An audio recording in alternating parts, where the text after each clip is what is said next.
ഓണക്കാലത്ത് പൂക്കളുടെ ആവശ്യകത വർദ്ധിക്കുന്ന സാഹചര്യത്തിൽ പ്രാദേശികമായി പൂക്കൾ ഉൽപ്പാദിപ്പിച്ച് വിപണിയിൽ എത്തിക്കുക എന്ന ലക്ഷ്യത്തോടെ ചെണ്ടുമല്ലി കൃഷിയുമായി വണ്ടൂരിലെ കുടുംബശ്രീ കൂട്ടായ്മ.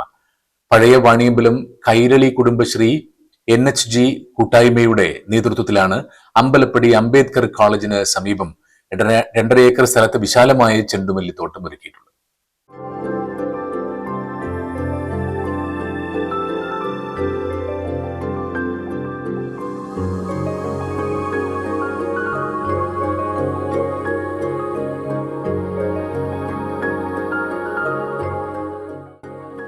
വിവിധ നിറങ്ങളിലുള്ള ചെണ്ടുമല്ലി ഇനങ്ങളാണ് ഇവിടെ കൃഷി ചെയ്യുന്നത്. ഓണവിപണി ലക്ഷ്യമിട്ട് ആരംഭിച്ച കൃഷിയുടെ പരിപാലനവും വിളവെടുപ്പുമെല്ലാം കുടുംബശ്രീ അംഗങ്ങളുടെ കൂട്ടായ പ്രവർത്തനത്തിലൂടെയാണ് നടക്കുന്നത്. കൃഷിക്ക് ആവശ്യമായ പരിശീലനവും സാങ്കേതിക സഹായവും ലഭിച്ചതോടെ ചെടികൾ മികച്ച രീതിയിൽ വളരുന്നുണ്ട്. ഓണക്കാലത്ത് വിളവെടുക്കുന്ന പൂക്കൾ പ്രാദേശിക വിപണിയിൽ എത്തിക്കുന്നതിലൂടെ കുടുംബശ്രീ അംഗങ്ങൾക്ക് അധിക വരുമാനം നേടാനും സാധിക്കും.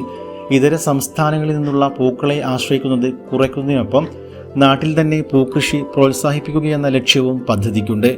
പഴയ Vaniyambalam Kairali Kudumbashree NHG കൂട്ടായ്മയിലെ P. Shania, K. Fousiya, P. Rizvi എന്നിവരുടെ നേതൃത്വത്തിലാണ് പൂക്കൃഷിക്ക് തുടക്കമിട്ടത്. പൂക്കളോടൊപ്പം സമീപത്തൊരുക്കിയിരിക്കുന്ന പുരാവസ്തു പ്രദർശനവും സന്ദർശകർക്ക് ആകർഷണമാകും. ഇതര സംസ്ഥാനങ്ങളിലെ പൂക്കാഴ്ചകൾ തേടിപ്പോകുന്നവർക്ക് ഇത്തവണ വണ്ടൂരിലും മനോഹരമായ ചെണ്ടുമല്ലിത്തോട്ടം കാണാനും ഫോട്ടോയും റീൽസും പകർത്താനും അവസരമുണ്ട്. ചെണ്ടുമല്ലിത്തോട്ടം പഞ്ചായത്ത് പ്രസിഡന്റ് KT ഷംസുദ്ദീൻ നാടിനായി തുറന്നുകൊടുത്തു.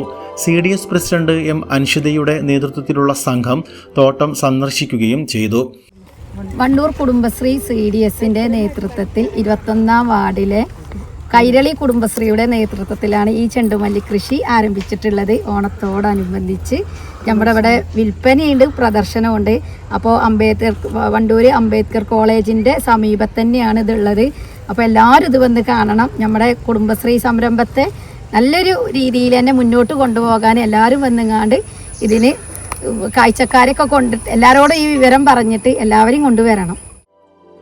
കുടുംബശ്രീയുടെ നേതൃത്വത്തിൽ ഒരുക്കിയ ചെണ്ടുമല്ലിത്തോട്ടം വണ്ടൂരിൻ്റെ ഓണാഘോഷങ്ങൾക്ക് കൂടുതൽ നിറവും നാട്ടുകാർക്ക് പുതിയൊരു കാഴ്ചാനുഭവവും സമ്മാനിക്കുമെന്നാണ് പ്രതീക്ഷ.